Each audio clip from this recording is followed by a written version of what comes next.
Folks, happy Tuesday.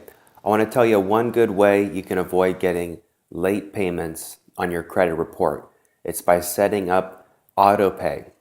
Usually all your credit cards will have an online system that you can create a username and password and set up something called an autopay. You could call the number on the back of your card to set that up.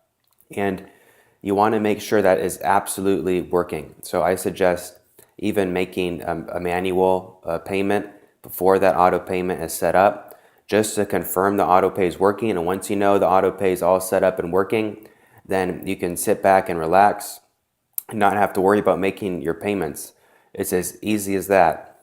And then you can use your credit cards and then set them aside and know that they're being paid for. It'll pull it out of the checking account or savings account that you choose. And that is one good way to avoid late payments, folks.